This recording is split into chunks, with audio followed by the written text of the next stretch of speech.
Tayo na at sumamba, magpasalamat sa ating Panginoon. Tayo na kumanta, sumayaw sa saliw ng tugtugan, kay inang pagmasdan ang nagkakaisa at sama-sama magkakapatid.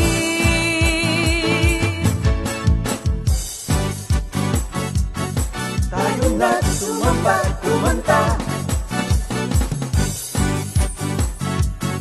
Tayo na sumamba, sumayaw kay Jesus. Tayo na at sumamba, magpasalamat sa ating Panginoon. Tayo na kumanta, sumayaw sa saliw ng tugtugan, kay inang pagmasdan ang nagkakaisa at sama-sama magkakapatid. Ibigay kay Jesus ang iyong problema. Magdasal, maghintay, magtiwala. Sa oras ng pangangailangan, si Jesus ang katugunan. Si Jesus ang ating Panginoon, kailanman di Kanya iiwan. Si Jesus ang ating Panginoon, kasama sa lahat ng oras.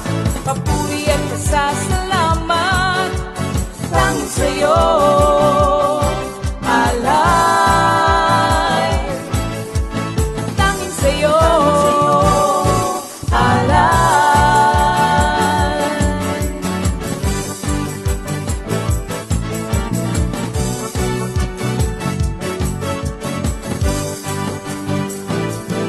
Si Jesus ang ating Panginoon, kailanman di Kanya iiwan. Si Jesus ang ating Panginoon, kasama sa lahat ng oras. Si Jesus ang ating Panginoon, kailanman di Kanya iiwan. Si Jesus ang ating Panginoon, kasama sa lahat ng oras. Papuri at pasasalamat tanging sa'yo, alay. Tanging sa'yo, alay.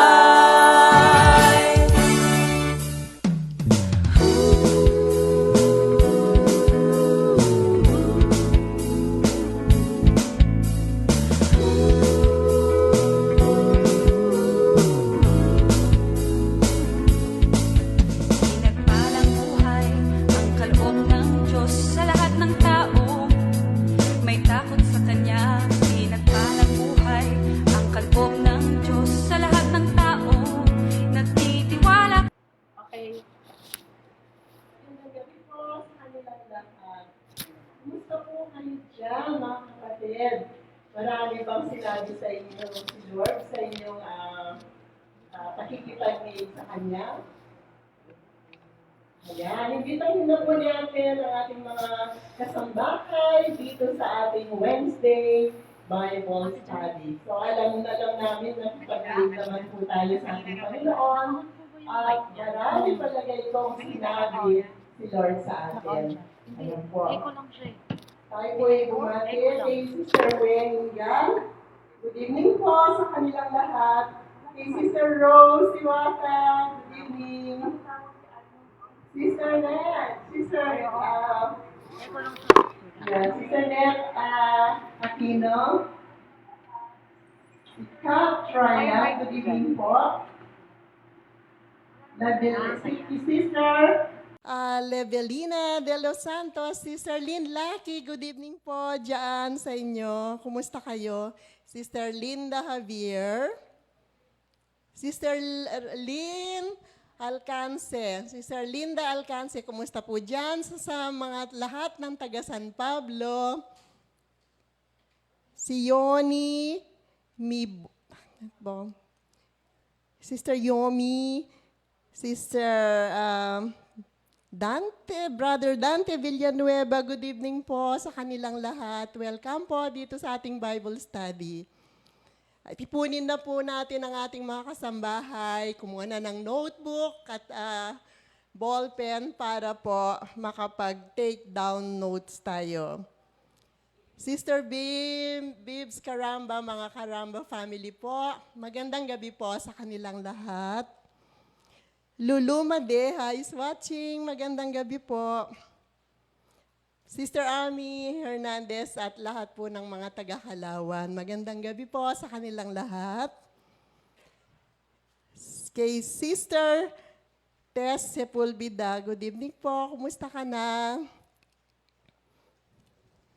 Brother Boy Salvacion, magandang gabi po. Si Ana Raeles is watching. Good evening sa inyong lahat. Sister Mercedita Labog. Marisa Auchi is watching. Kayo nila Sister Rose dyan sa East. Kay Sister Tess Sepulveda. 2 beses na yata to. Ami Hernandez. Brother Ed Galletes, nasan ka ba? Good evening po. Angelina Pascual, magandang gabi po sa inyo. At God bless you din. God bless din po sa kanilang lahat. Angelita Saraspe is watching. Good evening. Diony, Sister Johnny Brother Johnny Hernandez, magandang gabi rin po. Sister Connie Caudilla, inaantay ka namin dito next week na ba yon? Sister Jem, sa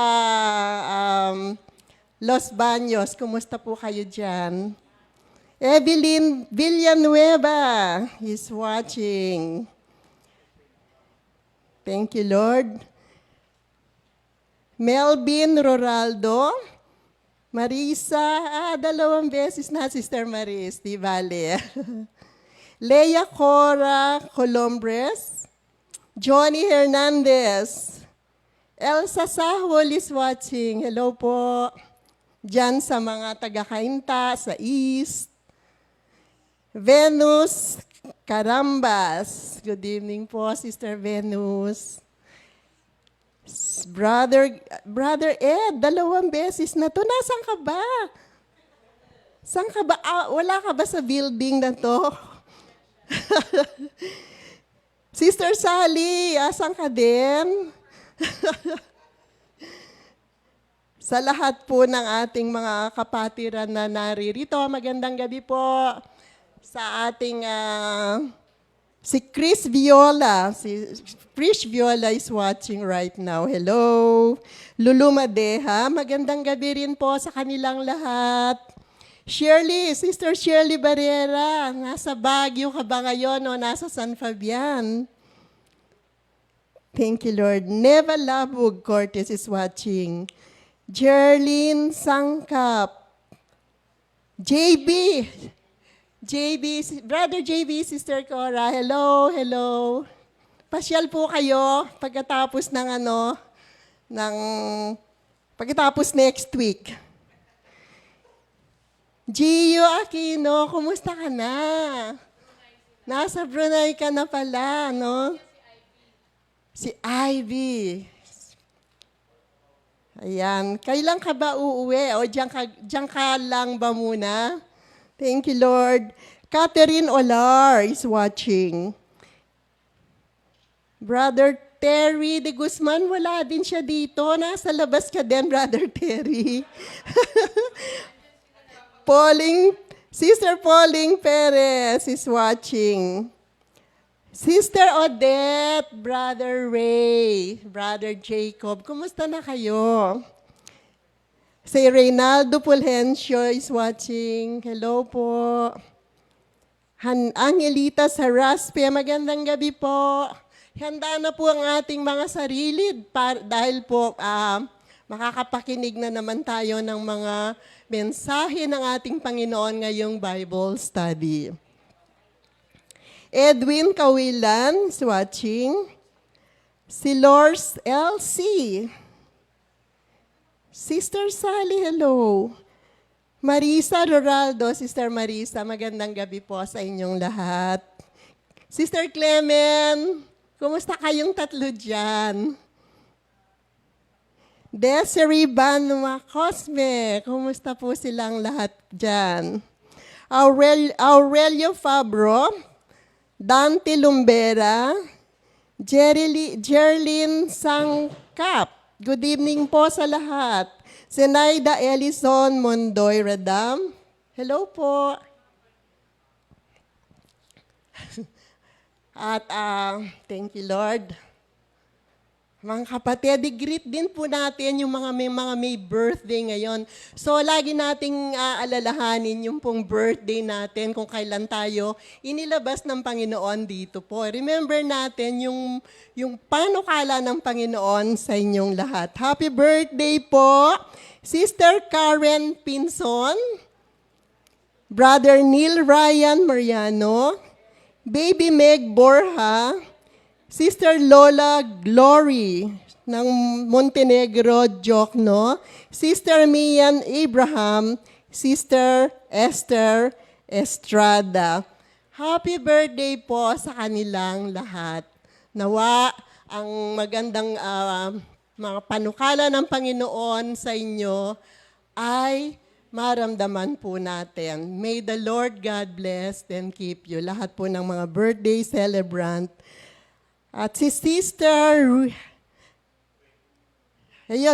Lola Glory, nabanggit ko na po. Happy birthday po sa kanilang lahat. So, Sister Sinaida Ellison Radam watching. Brother Edward Patrick Besite. Brother Edward, kumusta na po kayo dyan? Kumusta daw kayo, sabi ni mami mo? Wenceslao, sis Brother June, kumusta na po? Ang ganda po nung poem. Ang ganda po, pinakinggan po namin yung ginawa niyong tula. Sister Edwina Kawilan, Sister Odette, Sister Sally Rosario, kumusta na Sister Sel? Oh, Brother Edward Bisite ulit. Sharon Danganan na Nakit. Magandang gabi po. Romina Gatmaitan, Sister Melby Tungkab ng Baguio. Kumusta dyan? Malamig po ba dyan kayo sa Baguio? Jeremiah Galang Sabado. Sabado. Kumusta po? Sister Celia. Si Rosa Besa. Sister Rosa, kumusta na po? Reynaldo Fulgencio. Christina Rivera is watching right now. Rita Agustia Mangaw. Dante Lumbera. Magandang gabi po. Brother Jun ulit. Flor de Lisa Lim. Kumusta, Sister Flor, kayo dyan? Estelita de Leon Castillo, kumusta din po kayo? Nandyan na ba yung mga kasambahay natin para dapat laging excited tayo na pagka ganitong Wednesday Bible Study na ma-excite yung ating puso para sa mga mensahe po ng ating Panginoon. Sister Pauling, Harasanza, Jerry, wala na si Jerry Orlina, wala din dito.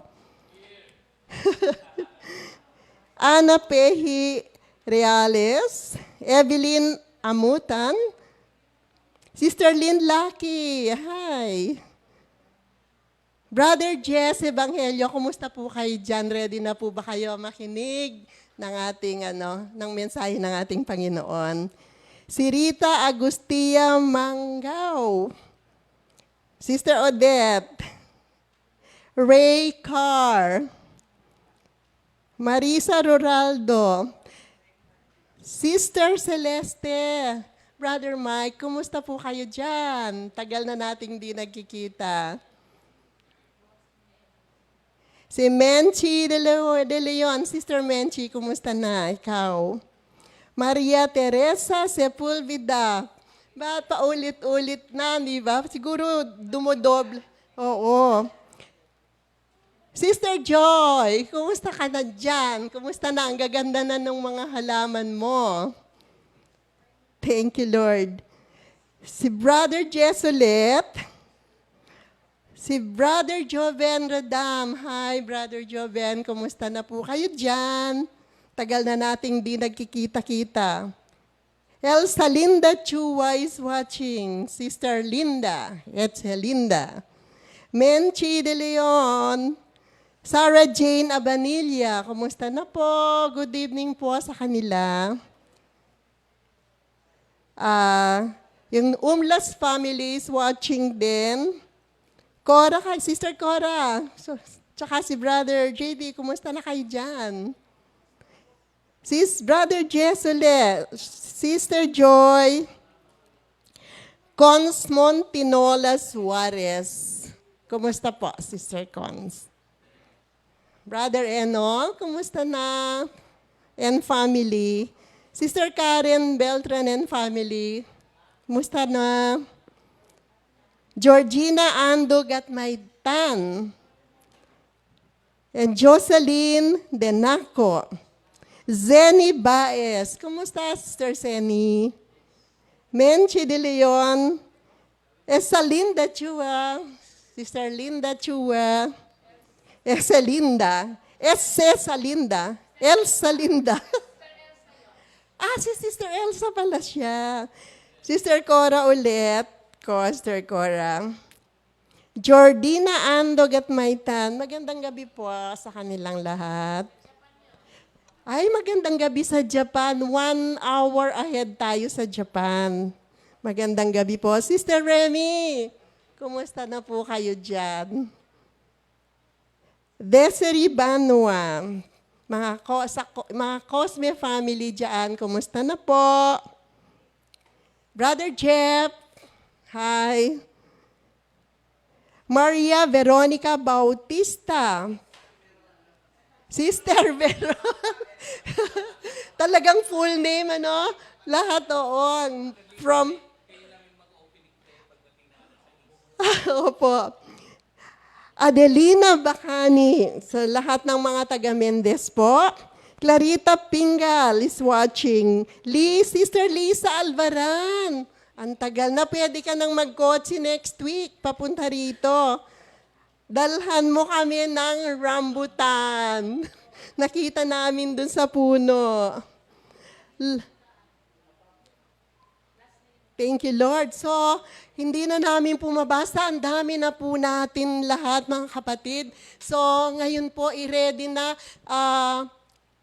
Tawagin na ninyo lahat ang kasambahay at tayo po'y manalangin. Halina po kayo at tayo'y dumulog sa presensya ng ating Panginoon. Salamat po. Thank you, Lord. Hallelujah. Hallelujah. Lord, pinupuri ka namin. Nilulwalhati ka namin sapagkat ikaw ay Diyos na banal. Wala ka ng katabing Diyos, Panginoon. You are the only one true God.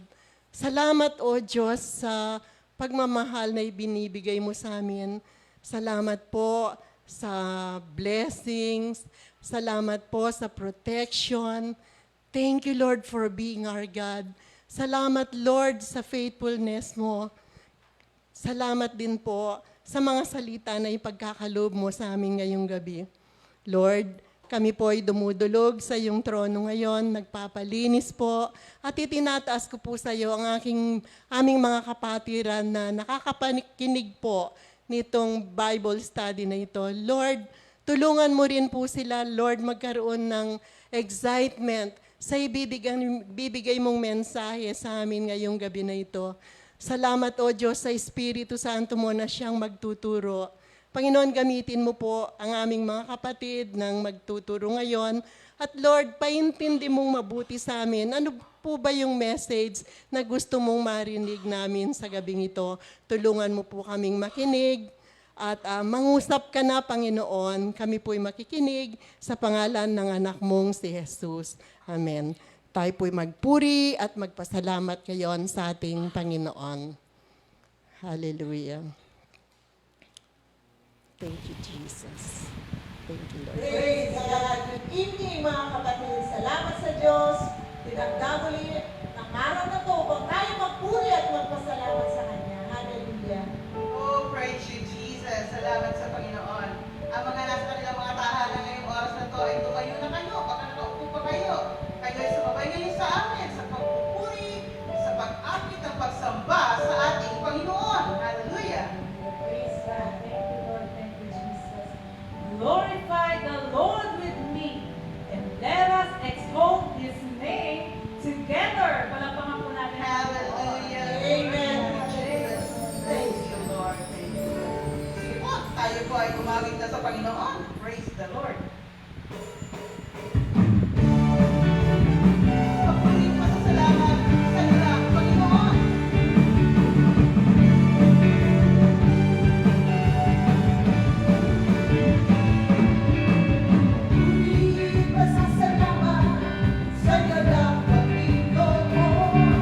Thank you, Lord. Thank you, Lord.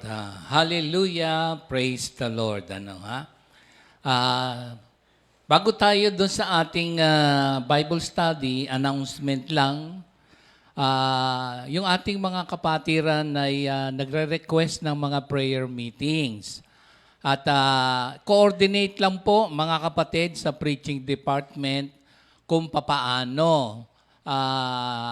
Yung iba nasa Zoom, yung iba nasa live streaming, hindi nating isasabay dun sa ating Morning Jesus kasi magkakaroon ng conflict, yung ating pagkuha ng schedules. Ang nagsimula na, of course, si Minister Ernie, si Pastor Fred, at yung iba nating mga manggagawa ay nakaka-live streaming sa mga angkan, sa mga kapatiran. At merong mga nagre-request, coordinate with the preaching department, mga kapatid, Huwag nating isabay sa umaga, Tapos, meron na nagsimula ang Greenland Group at nandun nga naka-assign si Minister Jerry. Ang kanilang piniling araw ay Sabado. Anong oras, Minister Jerry?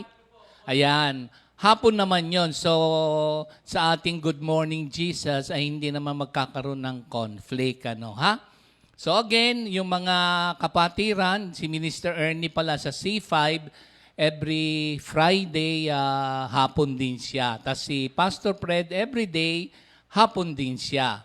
At yung mga iba nating kapatiran dito sa sa center, merong mga kamag-anak na namiministeran through live streaming at yung iba naman sa Zoom. Kaya all honor and glory belongs to God na yung ating paghahayag ng salita ng Diyos ay mabilis na papaabot sa lahat ng tao dahil sa ganitong new normal. At nasasanay na tayo.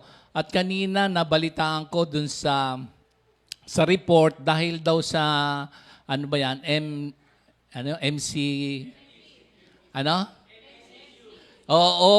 MC ME.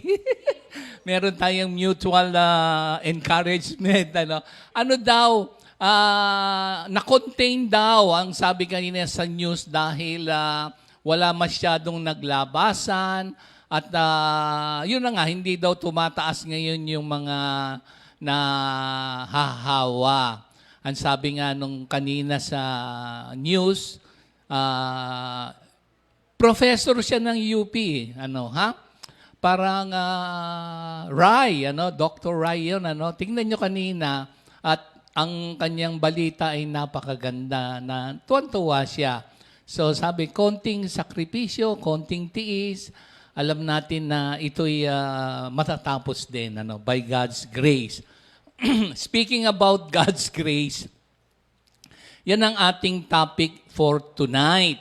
Yung attributes ng Diyos na God's grace or God is gracious.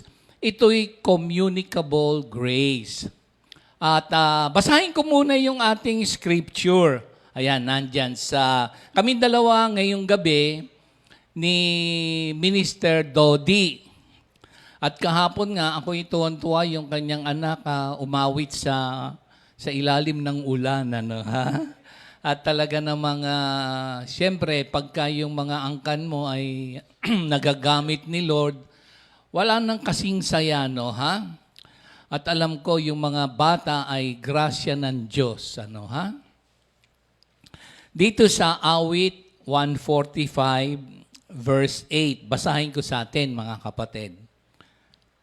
The Lord is gracious and merciful, slow to anger, and great in loving kindness. The message of the Lord. Again, mananalangin tayo. Napakahalaga sapagkat yan ang hininga ng ating buhay, ang panalangin. Lord, ito pong attributes po ninyo na communicable, sa inyo po magmumula ang wisdom. Sa amin dalawa ni Minister Dodi, understanding, of course, the knowledge, and most especially, the anointing be upon us, sa amin dalawa. And also, Lord, yung grace for us to obey. May the words of my mouth and the meditation of my heart be pleasing to you, our rock, our Redeemer, our Lord Jesus Christ. Ayan, ha? So, again, ang ating pag-uusapan ay tungkol sa grace. God is gracious. Kung makikita ninyo nung nakaraang Wednesday, ang pinag-aralan natin tungkol sa mercy ni Lord, hindi ba? At ngayon naman, grace ni Lord. Nung nakaraang linggo, the unfathomable, unfailing love. Dito sa isang talatang ito, nakapaloob itong tatlong attributes ng Diyos na communicable. So, bago dito sa ating lesson, meron akong reflective question sa inyo ngayong gabi. At pagmuni-munihan nyo, ha? Pero mamaya nyo na sagutin. Pagka tapos na tong ating Bible study, then muse on your answer.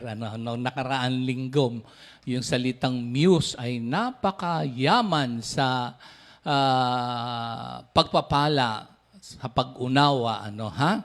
So, ang reflective question ko, mga kapatid, ay ano yung pananaw mo sa grasya? Pangalawa, ano yung pinaka-latest na natanggap mong grasya?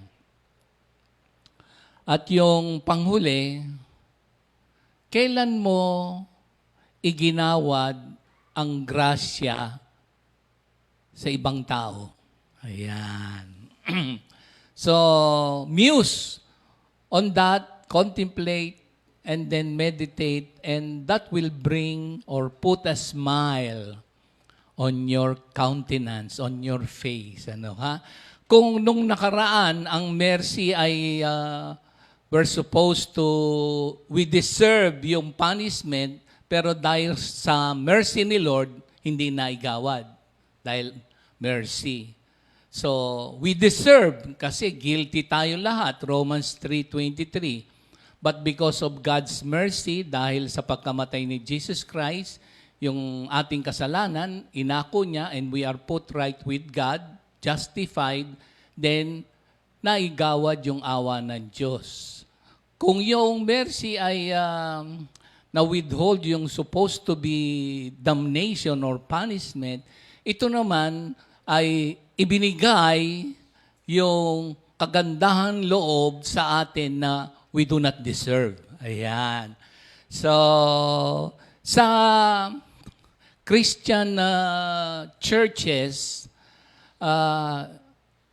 iba-iba ang kanilang pagtanggap on how to receive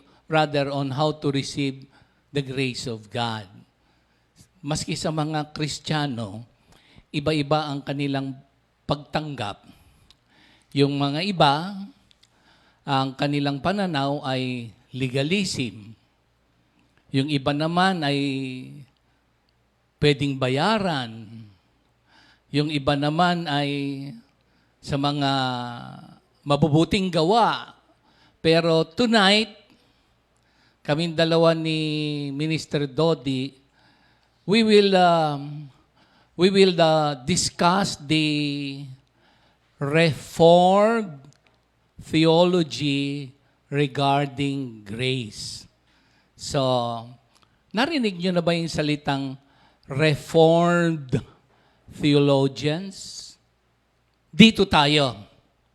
With full conviction, dito ako. So, after this Bible study, salamat sa mga research na ginagawa ngayon sa ating form of communication sa media. Kung dati-rati, ang totoo niyan, medyo malaki magagasta mo pagpunta mo sa library, pupunta ka doon sa malalaking mga libro, magre-research ka. Ngayon, dahil sa ating technology, yung mga scholars of the Bibles, sa 15th, 16th century, we can access. So pag sinabi nating Reformed theology, ang aking pinag-aralan regarding grace, itong graciousness of God, ako'y na-muse, na-amaze. At ang Panginoon Diyos naman ay lagi ko ngayon nagiging batayan yung John 14:21 na habang minamahal mo ang Panginoon Diyos at habang lagi mong sinusunod ang kanyang kalooban, the more He will manifest Himself to you. Kaya itong mga ibinibigay sa atin ngayon ng ating mga Panginoon, ng ating Panginoon Diyos sa ganitong pangyayari, ako'y overwhelmed. And I know that you are also overwhelmed on what is doing dito sa ganitong pagkakataon.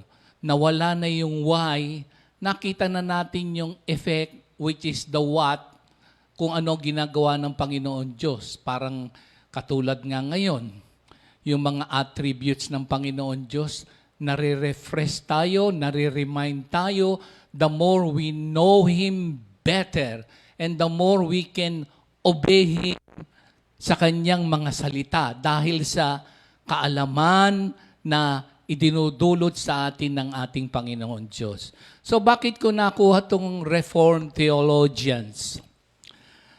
Kasi ang Reformed theologians, ang itinuturo nila ay purely sa Bible. At ang kanilang itinuturo ay yung personal commitment or faith in Jesus Christ. At ang kanilang pagtuturo, it is all about our God manifested in our Lord Jesus Christ. Ang tawag sa kanila ay Reformed theologians. Tignan nyo kung sino itong mga ito noong 15th, 16th century. It is accepted. Although sa Christian churches, nagkakaiba-iba ng interpretation. But for me and for us as Comfy Family, dito tayo sa Reformed theologians. Okay. So again, pag-usapan natin yung salitang grace. Kasi ang grace ay knowledgeable tayo. Para bagang unmerited favor bestowed to the undeserving. Yes.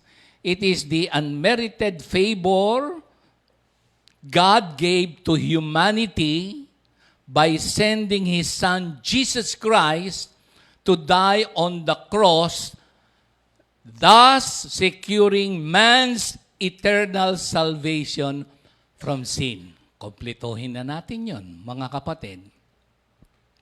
It is unmerited favor God gave to humanity by sending His Son Jesus Christ to die on the cross, thus securing man's eternal salvation from sin. Okay.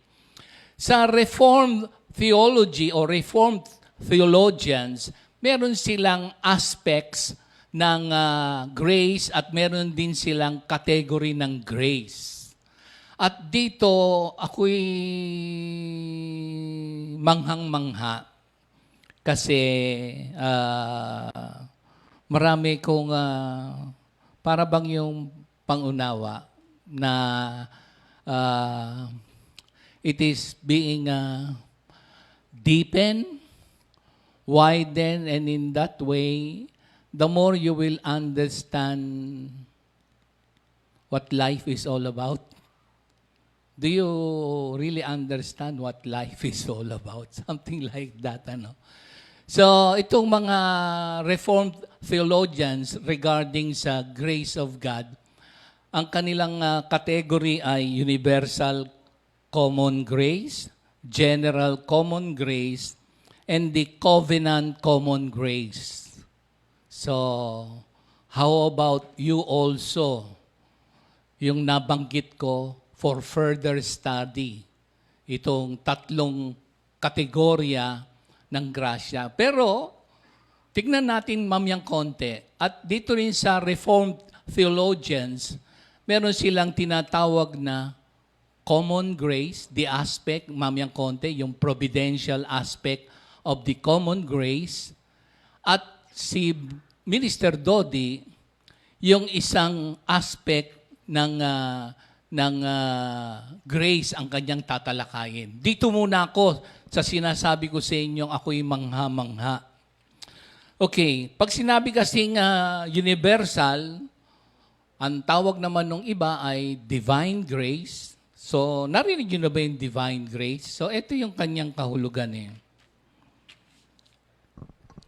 Sige, narinig nyo na yung divine grace. Okay. Ang divine grace, ang origin niyan, ang Diyos, kasi kaya nga divine, no, ha? Divine grace is divine influence which operates in human to regenerate and sanctify us. Okay, ulit ha. Ang divine grace is divine influence which operates in humans to regenerate and sanctify and to inspire virtuous impulses and to impart strength to endure trial and resist temptation, and for us individuals na magkaroon ng excellence and virtue.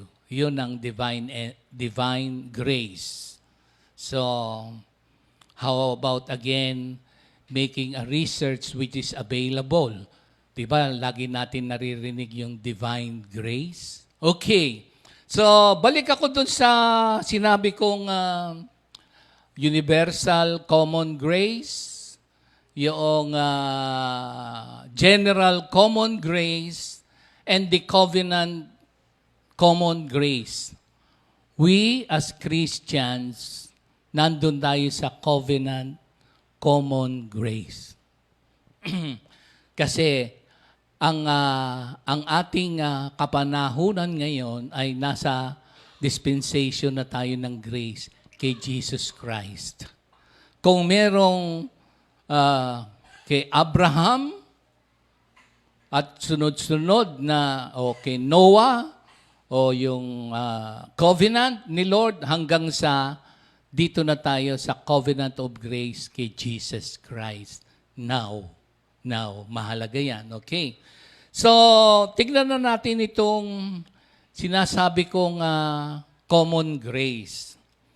Ang common grace, meron akong isang napag-aralan. Siya ay isang reformed scholar. Ang pangalan niya ay Louis Berkhoff. Ayun, ha?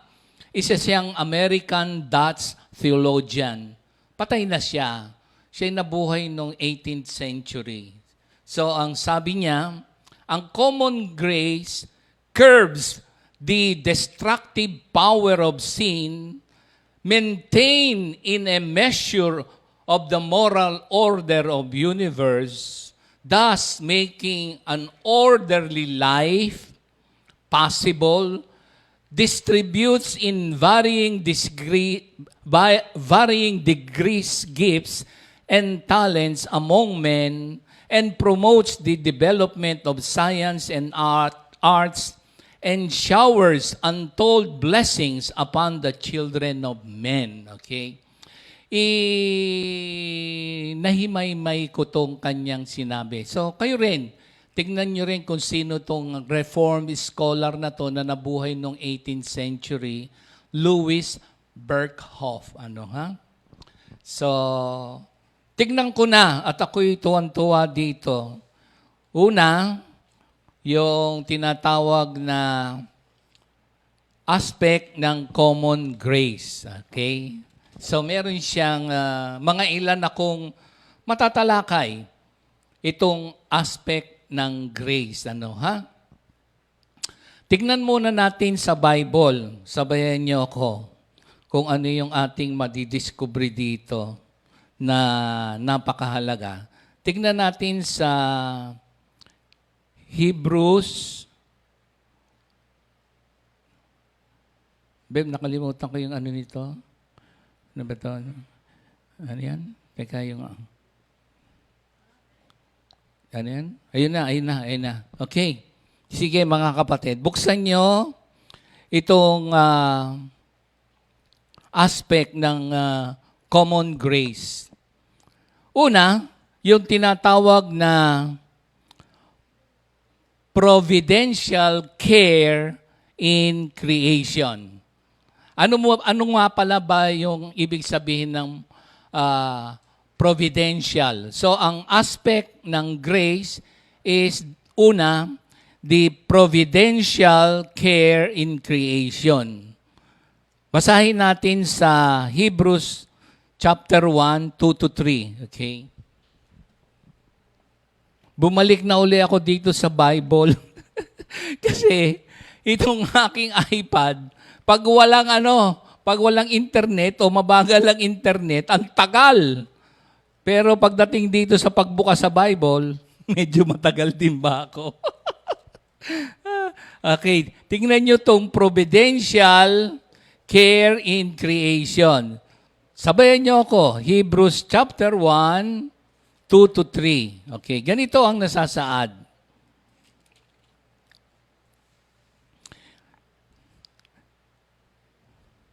Siguro umpisahan ko na sa 1 para makuha natin yung pinaka sinasabi ng salita ng Diyos tungkol dito sa providential care, grace to ni Lord, providential care in creation. God, who at various times and in various ways spoke in the time past to the fathers by the prophets, has in these last days spoken to us by His Son, whom He has appointed heir of all things, through whom also He made the worlds, who, being the brightness of His glory and the express image of His person, and upholding all things by the word of His power. Ayun, doon na muna tayo. So ano tong ibig sabihin dito sa providential care ng Diyos sa creation? Ibig sabihin yan, He upholds the universe in His hand. So, para tayo makapamuhay dito sa lupa, ang kanyang grasya, yung universe. Imagine, hindi nagkakauntog-untugan yan. Grasya ng Diyos yan. Ang tawag dyan ay providential care sa creation. Pag sinabing providential, ito'y, ibig sabihin nito, heaven-sent or miraculous. It is peculiarly fortunate or appropriate. At ang providential care ni Lord, ang tawag dyan ay intervention ng Diyos, intervention and foresight. So, yan ang unang-unang napakahalagang grasya ng Diyos na yung kanyang providential care, hindi lang sa world, sa universe. So, yung ating Halimbawa, kung ako titingin ngayon individual sa nangyayari, hindi naman pare-pareho. O individually, sa Pilipinas muna, kung iisipin mo. Pero, isipin mo yung buong mundo na inaalagaan ng Diyos, hindi lang ikaw. So, yun ang grasya ng Diyos. At hindi lang yun. Itong common grace na merong aspect na providential care ng Diyos ay matatagpuan natin sa, para bagang habang ginugunita ko, yung Matthew 5:45. Sige, buksan nyo kung ano nakalagay dyan. Di ba? Sa Matthew 5:45. O sige, dito na uli. Babasahin ko sa inyo. Pero alam nyo to eh. Tignan nyo kung gaano ang grasya ng Diyos. Pinauulan niya, pinasisikat niya ang araw sa mabutit masama, para bagang tayong mga tao ay nasa fair field. Supposed to be, tayong mga Kristiyano ay in advantage. Dahil Kristiyano tayo eh. Mamayang konti, i-discuss ni Minister Dodi kung ano yung ating advantage. Kasi dito, ang Diyos parehas na pinauulan niya at pinasisikat niya ang araw sa earth, sa mabutit masama. Anong klaseng grasya yun? Kasi minsan ako, para bagang, buti na lang dahil sa salita ng Diyos sa Psalms 37, parang kasi nagtataka ako, ba't kung sino pa yung mga hindi tamang pamumuhay, siya pang merong kaya? Parang gano'n. Sa tingin ko lang pero pagka nakita mo naman sa mga news, hindi lang sa Pilipinas, makikita mo yung mga corruption. Kanina nga napakinggan ko yung parang isang minister ng Lebanon, humihingi na siya ng tulong at ang kanyang sinabi doon sa gobyerno nga nila, so on and so forth, puro negative. Pero pag tinignan mo, ang dami nga namang yumayaman na mga nangangasiwa, parang sa tingin ko, parang hindi parehas ang Panginoon Diyos. Hindi namang parehas. Bakit ganon? Pero makikita mo yung grasya niya, pinauulan niya sa mabutit masama. So nandito yung ulan tsaka araw na kailangan natin sa buhay ng tao. Kasi kung walang araw, walang ulan, paano tutubo yung pagkain natin? So lahat tayo binigyan ng parehas na laban. Kaya salbahe ka, kaya mabait ka, para bagang kailangan magtanim ka, o seed time, tsaka kasi season ang sabi dito sa Mark 5:45 eh. So meron season ng pagtatanim at meron season ng pag-aani. Kaya nga ngayon, marami akong nalalaman dahil naging masipag at maraming naipon, nagtanim, kaya meron silang harvest at meron pang mga stock sa storeroom kasi hindi naging waldas ang pamumuhay. So binigyan ng wisdom ni Lord, kaya kahit na matagal na lockdown, parang sa bahay nila, hindi sila kakaba-kaba dahil yung grasya ni Lord, naintindihan nila na hindi maging tamad, kailangan magtrabaho at kailangan mag-iipon at hindi maging waldas. Kaya hanggang ngayon, marami pa rin mga supply. So dito, ang itinuturo ng Diyos, parehas siya sa lahat ng tao sa lupa. Ako magpapaulan, ako magpapaaraw para lahat ng kabuhayan nyo, kakainin nyo, ay magamit nyo. Naisip ko tuloy sa Pilipinas. Ayoko na muna mag-isip ng buong mundo kasi yung aralin natin, parang hindi ko na makontain yung kanyang grasya sa buong mundo eh. Gusto ko lang ipakita sa inyo na huwag tumingin sa sarili. Tingnan muna natin yung pamilya natin, yung bahay, sa Pilipinas muna. Tayo tropical country. So ang dami pala nating pwedeng maging pagkain. At alam ko na marami nang nagsimula pa noong 1980s na naiba na yung ating tawag dyan, gross, yung income, GDP ba yan? Ano ba tawag natin dyan? pag pinag-aralan mo, naiba na ngayon. More on agriculture. Kasi sa atin, ang season natin, wet and dry. Ang dami nating ulan.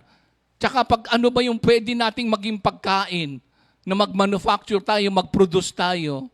So, yung naisip ko kasi sa ibang lugar naman, 4 season, may yellow, pero nagagamit nila yung seasons nila. Tayo ba hindi natin pwedeng gamitin yung, tayo nga, ang dami nating islands. Ang dami nating pwedeng pagkabuhayan. Parehas ang Diyos eh. Papaulanin din naman niya sa lahat ng tao dito sa lupa eh. So yun ang kanyang grasya. Isa pa, parehas din ang Panginoon Diyos eh. Kung maaalala nyo dito sa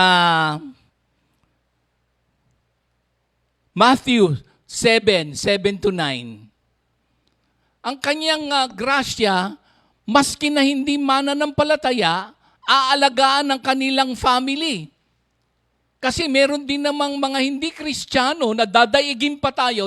Buksan niyo yung Matthew 7:9-10. Sabi, bibigyan mo ba ang anak mo ng ano ba yan, ng ahas kung humihingi sa'yo ng pagkain? Kahit na ikaw ay hindi mananampalataya, aalagaan mo yung anak mo.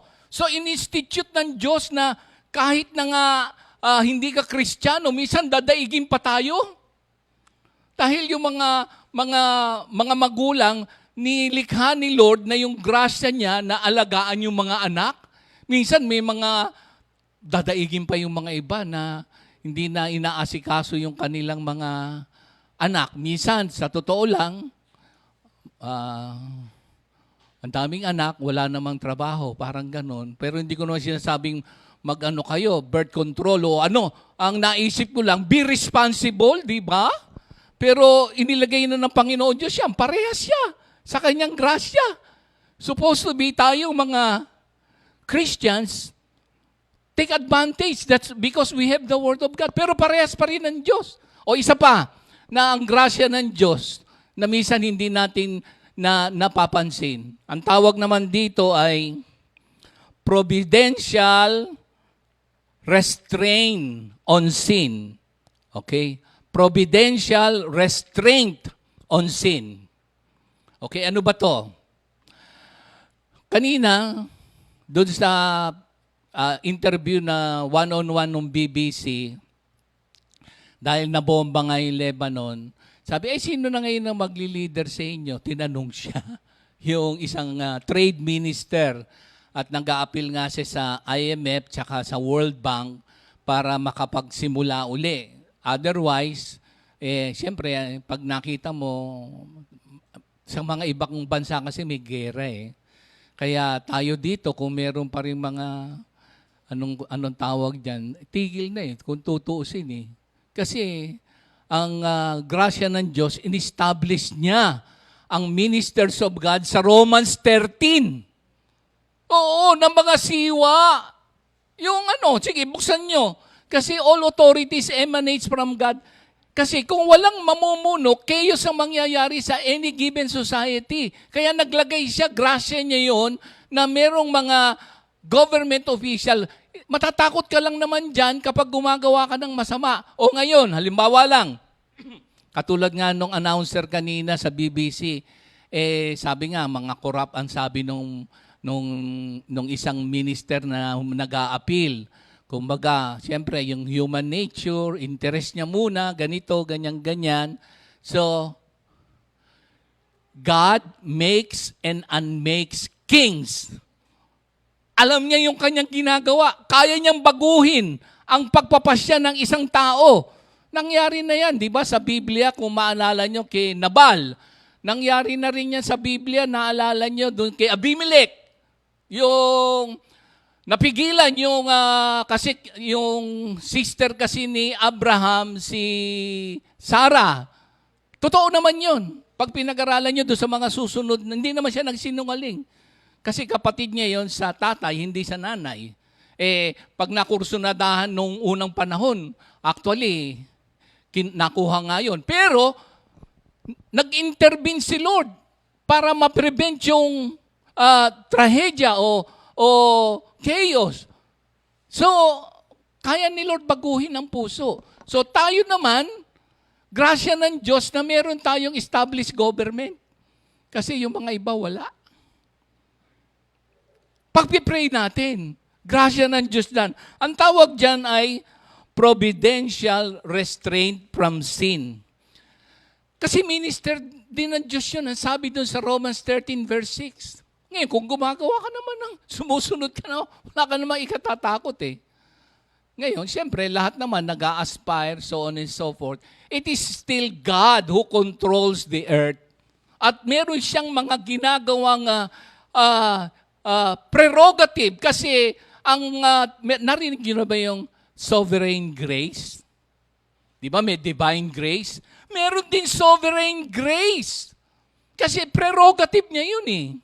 Kung meron ngang tinatawag na sovereign mercy, na kung kanino niya gusto magbigay ng mercy, ibibigay niya yung mercy. Tapos mawawala na ngayon yung iyong agam-agam. Alam nyo, tignan na natin itong i-share ni Minister Dodi dahil 6:45 na.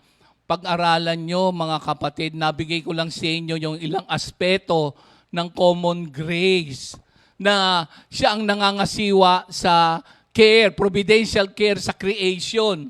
Pati yung mga puno, pati yung mga isda sa dagat, pagkain natin. Ngayon nga, dahil napahinga ang dagat, ang daming isda na naglakihan, nawala yung mga dumi, tapos yung mga estero, kumbaga wala masyadong nagtatapon. Hindi lang dito, buong mundo. Pag nakita niyo yung mga current events na gumaganda yung mga rivers, so on and so forth, dahil napahinga ang earth. Oo, mga kapatid, grasya ng Diyos yan. Pangkalahatan mo tignan. At ngayon, marami tayong nadidiscover na marami ngayon tao naglabasan ang tamang ugali na sila'y tumutulong sa tao. At ngayon, nakita natin ang kahalagahan ng health, nagkaroon ng maraming ospital, at hindi lamang yon, magiging aware tayo na papangalagaan natin yung ating buhay, hindi tayo wasakin yung mga environment. Ang dami natin natutuhan. So, grasya ni Lord yan. Ang tawag dyan ay common grace. Ibinigay sa ating lahat. Supposed to be, ano yung ating advantage ngayon? O, tawagin ko si Minister Dodi.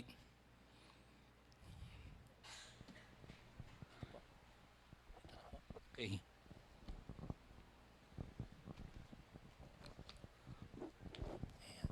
Good evening po mga kapatid. Doon po sa ating tinatalakay tungkol sa attributes of God, ito pong God is gracious. Sa Psalm 116 verse 5, basahin ko lang po sandali. Gracious is the Lord and righteous. Yes, our God is merciful. Tiningnan ko po yung Psalm 116, naitanong ko lang, bakit kaya, pag sinabi kasing gracious, isang meaning niyan ay, sa Tagalog, yung to show kindness. Bakit kaya mabait? Bakit sinabi ng psalmist na ang Diyos ay mabait at yung kanyang kagandahang loob ay naranasan nitong sumulat. So tiningnan ko po na ito ay sitwasyon na siya ay nasa bingit ng kamatayan. So yung kanyang declaration dito ay yung kanyang love to the Lord and His desire to be thankful. Kayo ba mga kapatid? Na-declare na ba natin na mahal natin ang Panginoong Diyos at lagi tayong magpapasalamat sa kanyang kabutihan, kabaitan at kagandahang loob? Ito yung sinabi ng psalmist, mga kapatid. So kaya po thankful siya dahil sa ang Panginoong Diyos ay sabi natin na mabait, mabuti, na andyan yung kanyang kahabagan at magandang kalooban. So sa Tagalog, ang sabi, mabuti ang Panginoon, siya'y mahabaging Diyos, tunay siyang mahabagin at mapagpahinuhod. Kaya ang nasabi ng psalmist, I will offer to you the sacrifice of thanksgiving. Kaya it is vital that we know God's character or attributes of God. Mahalaga at importante sa ating buhay na hindi lang malaman, kundi maunawaan ang katangian ng Diyos. Sa mga naunang pagtalakay, ang sabi, God is just, He is faithful, He is good, merciful, omniscient, omnipotent, omnipresent, at siya po ay loving. At ito pa nga po, siya po ay gracious. So kapag ka ang tao, mga kapatid, maski na nga po ang Kristiyano ay kapag ka mayroong wrong ideas about God's character, maaaring mawala ang pananampalataya o paniniwala sa Diyos and eventually becomes bitter. Bakit ko po nasabi? Kasi ang nakikita ng mga taong hindi masyadong naunawaan ang karakter at attributes ng Diyos, yung trahedya at naki-question nila ang ating Panginoong Diyos, bakit ba hindi ito mapigil o kaya hindi mahinto yung mga sitwasyon na nagaganap sa kanilang buhay. Rather than seeking what good He will bring from it. So, again, kapag hindi naunawaan, maaaring mawala ang pananampalataya and eventually maging bitter. Kasi ang nakikita nga po ay yung sitwasyon na hindi maganda rather than ano yung mabuting bagay na idudulot nito. Kaya ang sabi natin, it is vital na malaman natin. Sapagkat bilang kanyang mga nilalang at nilikha, sabi nga po, hindi tayo kailanman tatalikuran ng ating Panginoong Diyos. Kasi siya ang may likha sa atin . So hindi niya tayo pababayaan. Patuloy niyang ibibigay sa atin ang mabubuting bagay kasi yun ang kanyang nais. Sa awit 84 verse 11, pagkat ang Panginoong Yahweh, pag-asa at sanggalang, kami pinagpapala mo sa pag-ibig mo at dangal. Hindi siya nagkakait ng mga bagay na mabubuti. Sa sino mang ang gawain ay matuwid at marangal. So kaya sinasabi nating God is gracious, mabuti, mabait, mahabagin. Sa 1 Peter chapter 2 verse 3, nasabi po rito, sapagkat tulad ng sinasabi sa kasulatan, nalasap na ninyo ang kabutihan ng Panginoon. Sa English nga po, indeed, you have tasted that the Lord is gracious. So to be gracious, sabi natin, to favor, to show kindness, and to be compassionate. Alam niyo po yung salitang favor, ito yung biyaya ng Diyos, kagandahang loob ng Diyos. Kamakailan lang ay na-experience din namin. Kasi nga po, 3 weeks ago, nag-celebrate ng birthday yung aming bunso. Nabati nga ako ni Brother Christian. Sabi sa akin na naka-smile. Uy, nag-birthday yung anak mo . So parang siya man din ay natuwa. So kaya nagpapasalamat ako sa ating Panginoon kasi yung favor ng Diyos, yung kanyang kindness, nararanasan nating lahat yan. Siyempre, sabi nga po, tayong mga magulang, gusto natin na kung ano yung para sa ating mga anak, gusto natin kahit papaano ay maibigay. So, may dumating kasing blessing na inflatable ba ang tawag dyan? Yung swimming pool. So nag-enjoy yung mga bata. Sabi ng anak ko, gusto daw niya ng swimming. Nag-enjoy yung mga bata, pati mga kabataan. Ako, ang iniisip namin, medyo mahirap kasi ang tubig. At saka sabi ko, hindi pwede kasi gagamitin sa kitchen. Tsaka alam nyo, nanghihinayang din ako dun sa gagamitin tubig. Kaya sabi ko, naku, hindi pwede yan. Kaya habang papalapit yung araw, sabi ko dun sa aking anak, malamang hindi matuloy yung swimming. Kahit na lang yung i-prepare natin. Pero nakikita ko yung bata, yun talaga yung kanyang desire. So, ganun pa man, ako ay naghanap ng kung paano magkakaroon ng tubig yung inflatable na yan. Tumawag ako sa mga nagtitinda ng tubig. Marami akong tinawagan, Webes pa lang eh. Kaya lang, merong busy, merong nagre-ring pero hindi sumasagot. Sabi ko, hindi bali na lang, maghahanap na lang ako. Finally, nakakita naman po ako. Pero sabi sa akin, Sir, saan ba kayo? Sabi ko, doon lang sa loob ng BF. Ay, naku, hindi po pwede. Bawal kami pumasok doon. So kaya sabi ko nga, ay wala na, hindi na tuloy yung swimming pool na yan o yung pagsiswimming ng mga bata. So, nakakatuwa ang Panginoon kasi niisip ko nung una, doon sa kabilang side kasi pag doon, mas madali yung yung paglalagay ng tubig. Unlike dito, sabi ko, mahaba yung hose.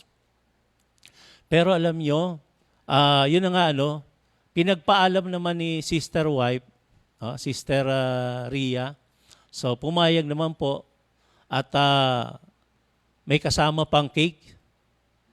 So ibig sabihin, maaaring sa iba maliit lang na bagay pero sa amin, sa mga magulang, malaking bagay yon na kung ano man yung kagalakan ng mga bata ay nararanasan nila kung ano man yung dinidesire nila sa kanilang, lalo na yung kaarawan. Mga kapatid. So, thank you Lord, dahil nung natapos, halos madaling araw na nga yung ilang kabataan na nakita ko doon, pero alam kong masaya sila. Kaya ako naman, kung makita kong wala na, ay pinandilig ko naman po yung mga tubig dyan sa halaman. Mano-mano pong ginawa ko mag-isa kasi tulog na lahat. So, dinilig ko lahat hanggang sa natapos naman. So, ang pinapakita ko lang po rito ay yung favor, yung kindness ng Diyos. Lahat tayo alam kong nararanasan natin. So, nakuha ko lang yung tanong na how God is gracious. So, katulad ng mga magulang, mother, father, kung sino man yung nangangalaga sa mga bata, siyempre, gusto natin na mai-provide kung ano yung kanilang kailangan. Sabi nga, yung pangunahin natin dyan, yung talagang ginagawa ng magulang, yung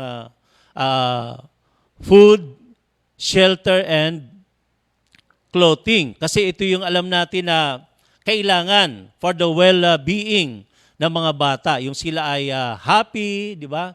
Yung sila ay healthy and prosperous. So God is gracious in our times of need, sending provision for us. Ano man yung ating pangangailangan. The Lord has provided everything for us, yung mga pangailangan natin at maging doon sa ating sinasabing kaligtasan. Sa Ephesians chapter 1 verse 7, ito yung God's provision. Ito yung regalo ng Panginoong Diyos. Sa pamamagitan ng ating Panginoon sa Kristo, yung kaligtasan ay kumbaga naganap sa buong sangkatauhan. Kasi ang sabi po doon sa verse 7, tinubos tayo ni Kristo sa pamamagitan ng kanyang kamatayan at sa gayoy pinatawad ng ating mga kasalanan. So, sa pamamagitan ng ating Panginoon Jesucristo, ito yung naging provision ng Diyos. Ito yung kaloob ng Diyos upang maligtas ang sangkatauhan. Kaya ang sabi po sa verse 6, Purihin natin siya dahil sa kanyang kahangahangang pagkalinga sa atin sa pamamagitan ng kanyang anak. Sa pag sinabi nating grace, ito ay God's favor bestowed on people who do not and cannot deserve it. Pagka sinabi nating grace. So in Him we have redemption through His blood and forgiveness of sins in accordance with the riches of God's grace. At doon naman po sa Ephesians chapter 2, 8-9, ang tawag natin, ito na nga po yung sinasabing saving by grace or saving grace. For it is by grace you have been saved through faith. And this is not from ourselves. Ito po ay, it is the gift of God, not by works, so that no one can boast. So yung pag sinabing saving grace, yung salvation is a free gift. It is by grace alone. So walang anumang bagay na pwedeng gawin ang tao para siya po ay maligtas, sapagkat ito ay kagandahang loob, biyaya ng Panginoong Diyos sa pamamagitan ng ating pananampalataya sa ating Panginoong Hesukristo. Pagka sinabing kagandahang loob ng Diyos, wala kang hirap, wala kang pwedeng gawin. Hindi ito sa pamamagitan ng mga good works, hindi ito sa pamamagitan ng accomplishments o kung ano pa mang bagay na pwedeng ipagmalaki ng tao. So, again, ito ay tinatawag nating saving grace na alam ko na lahat ng tumanggap at nanampalataya sa ating Panginoong Kristo ay masasabing ligtas na at patuloy na inililigtas ng ating Panginoong Diyos. So patuloy tayong manatili sa kanyang pag-ibig. Yung isang question, hindi lang yung how God is gracious, kundi when is God gracious? So God is gracious all the time. Sa lahat ng panahon, ang Diyos ay mabait, mabuti, at hindi po siya nagbabago. Sabi nga po, even when we are disobedient to Him, doon sa Ephesians chapter 2, na dati tayo ay sinasabing masuwayin, pero ando na yung pagliligtas ng ating Panginoong Diyos. So, ang ating Panginoon ay hindi nagbabago ayon sa James chapter 1, hindi niya tayo iniiwan o pinababayaan man sa dilim. At ganun din po sa Hebrews 13:8. Ang sinasabi po dyan, si Jesucristo noong nakaraan ay siya rin sa kasalukuyan at siya ang magpakailanman. Kaya ang kabutihan, kabaitan at kahabagan, kagandahang loob ng Diyos ay hindi nagbabago ngayon at magpakailanman. So, ito yung ilang bagay po na sinasabi rito sa ating pagtalakay tungkol sa attributes of God na God is gracious. Purihin po ang ating Panginoon. Maraming salamat so mga kapatid. Yung common grace, ano yung ating blessing doon? Tayo merong saving grace. Kapag ikaw ay Kristiyano, hindi lang common grace. Ang ating pinaka-advantage o pagpapala, saving grace. Meron tayong eternal life. And this saving grace must result in sanctification that will lead to glorification. Imagine itong saving grace. Pero ang nagiging problema, tayong mga supposed to be reformed, redeemed, regenerated, nagkaroon ng rebirth, hindi naman ma-manifest yung sanctification that leads to glorification. Meaning to say, we reflect the glory of God and we bring glory to God in every action, behavior, way of thinking or thought that we communicate with other people. So, at ano na yun? Grasya sa atin ng Diyos yun. Yun, kung merong common grace, kasali nga tayo sa common grace eh. Pero merong sobrang blessing sa mga tumanggap kay Kristo. Kaya ibalita natin sa lahat. Hindi kailangang sa merit, sa legalism, sa achievements, accomplishment. Simply accept Jesus Christ as your Lord and personal Lord and Savior. May mahalaga dito, mga kapatid, ha? 'Di ba laging naituturo sa atin for so many years na it is by faith, not by works. Very good. Pero ang napakahalaga, huwag niyong kakalimutan yung grace. Kasi humihinto ang mga tao na, have faith in Jesus Christ and you will be saved. Mga kapatid, basahin niyo yung sa scriptures. It is by God's grace through faith in Jesus Christ. Kaso hindi masyadong faith in Jesus, faith in Jesus. Yes! But andun yung grace. Mga kapatid, huwag niyong kakalimutan. Again, yung question ko kanina, naisip-isip niyo na ba? Yung, ano ba yun? 3 question yun eh, di ba? Ano yung una?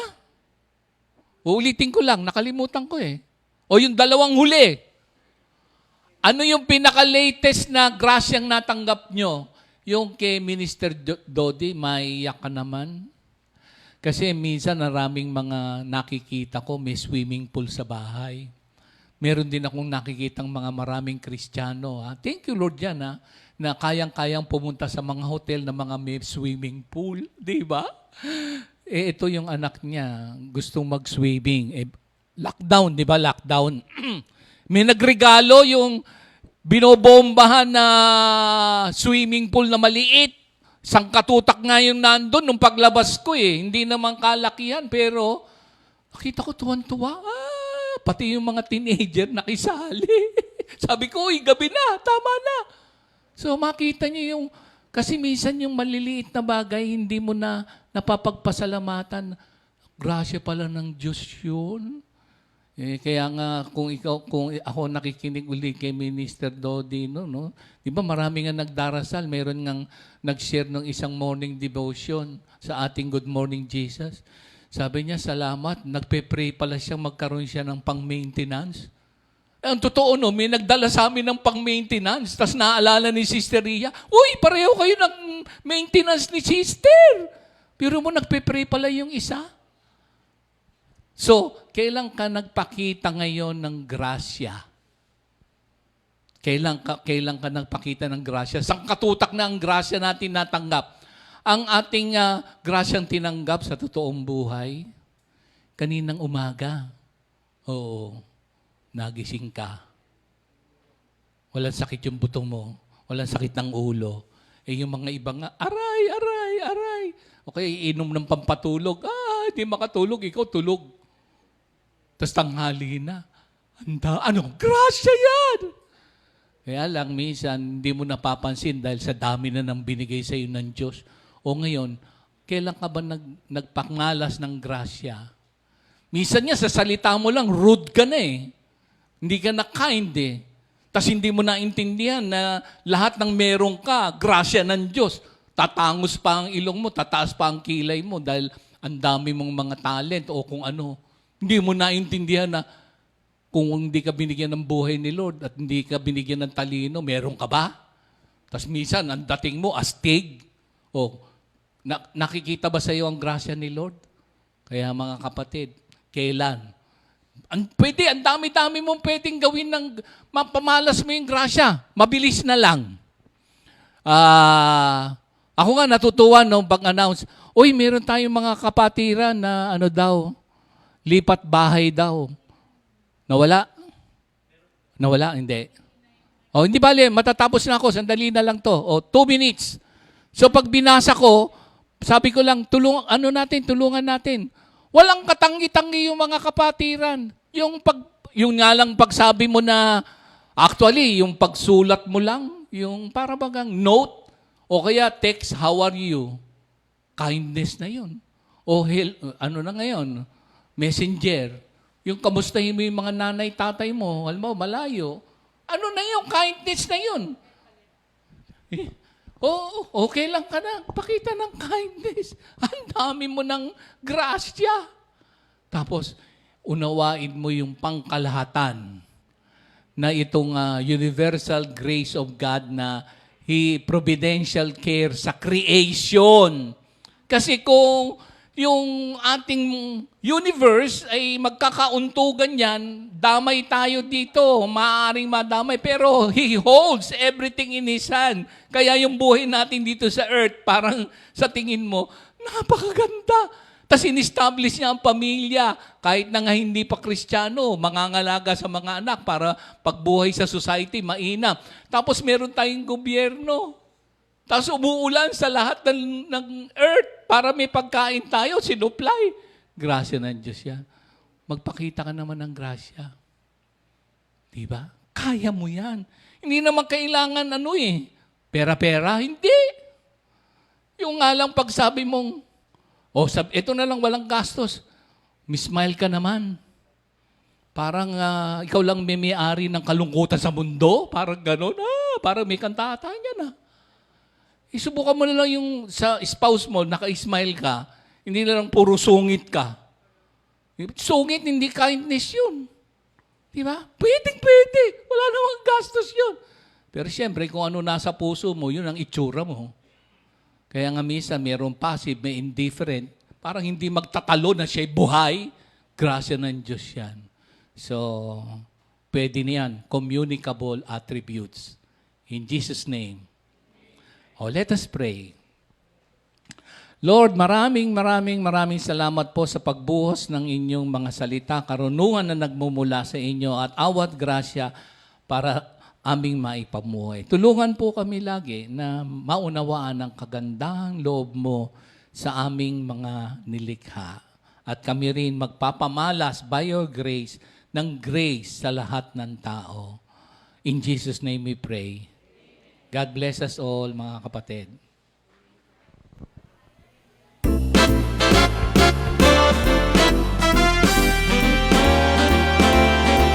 Walang katulad ang pag-ibig niyo.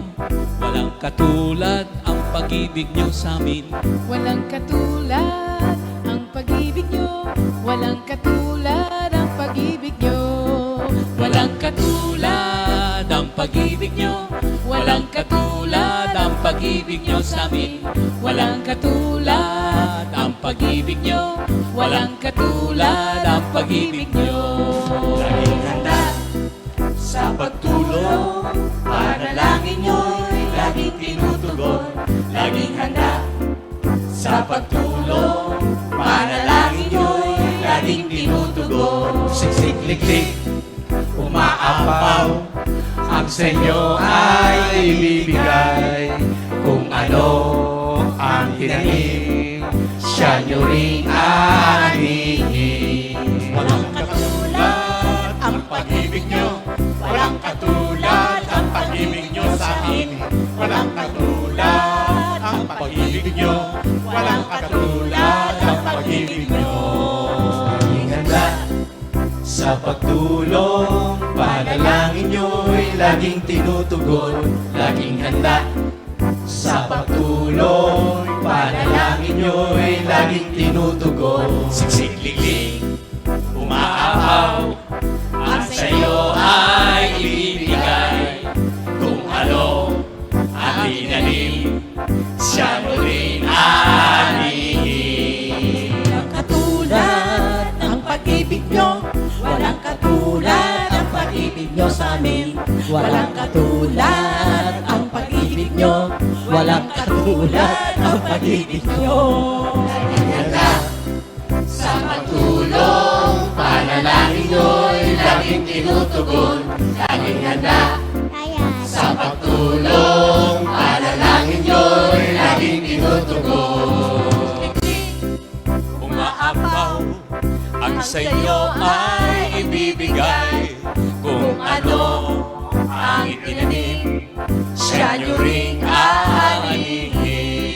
Walang katulad ang pag-ibig nyo. Walang katulad ang pag-ibig nyo sa amin. Walang katulad ang pag-ibig nyo. Walang katulad ang pag-ibig nyo. Walang katulad ang pag-ibig nyo. Walang katulad ang pag-ibig nyo sa amin. Walang katulad ang pag-ibig nyo. Walang katulad ang pag-ibig nyo. Walang katulad ang pag-ibig nyo. Walang katulad ang pag-ibig nyo sa amin. Walang katulad ang pag-ibig nyo. Walang katulad ang pag-ibig nyo.